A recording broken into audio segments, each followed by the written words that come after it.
Nasa likod ko yung reason kung bakit ako pumunta ng Jeonju. Look. Look. Look! Anong K-drama yan?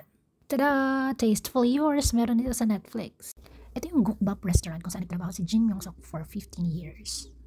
If you're planning to visit here, pumasok ka nung dire-diretso sa restaurant if walang pila sa labas, and then just find your seat and sit down, and then just show the picture of what you want to order.